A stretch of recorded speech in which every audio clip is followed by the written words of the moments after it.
Of all the conversation topics that have come up as the elephant in the room, none so much are emotionally connected as sexual assault. Hi, I'm Victoria Salt. I'm a second-year Bachelor of Science Biology student here at CBU, and today I'm going to talk about that really tough topic, sexual assault. But not only just sexual assault, but sexual assault on universities, because I feel that's really relevant to students like me and maybe other people in this course. So to start, I want to say that sexual assault does not lean towards one specific person. It's not only women that are assaulted. It's not only men. It's not only white people. Sexual assault doesn't care about your gender, your age, your race, or anything else.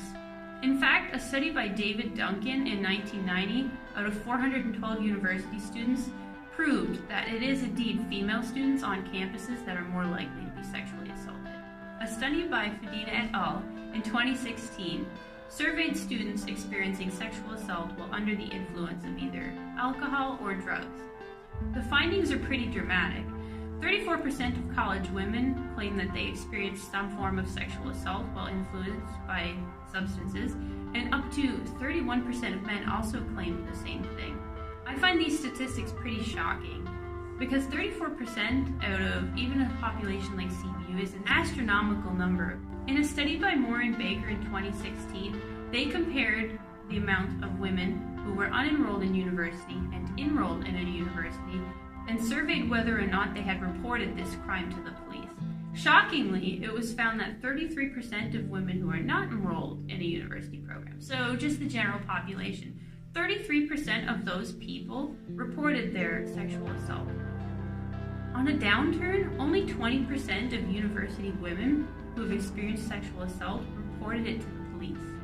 The same study also looked at sexual assault victims between the ages of 18 and 24 who sought assistance from services to help them, so a counselor or a resource group or some form. What's crazy, it was found that only 18% of non-students looked for these resources, and only 16% of students actually looked for these resources.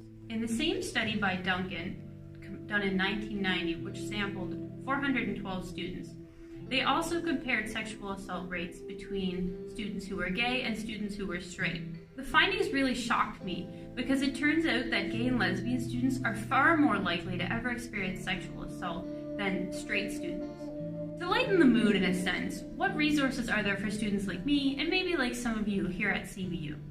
Well, first off, for those of us who are females, there is the Women's Center, and if you are one of those gay or lesbian students who perhaps need support, we also have a Pride and Ally Center.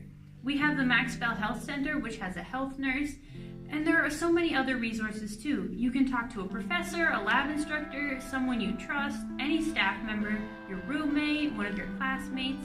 The really important part is that you talk to someone. And if you're a bystander, not a victim, what can you do? First of all, you can call campus security, you can call the police at 911, or just like before, you can mention it to a professor or someone you trust. The real problem with sexual assault is that these crimes often go unreported because people feel embarrassed or guilty or scared. The key to really fixing these crazy rates of sexual assault in universities and even eradicating them for the most part is to make sure that we talk about it. That all said, I'd like to thank you for listening to me here today, and I hope you learned something. I certainly know that I learned something while doing this research.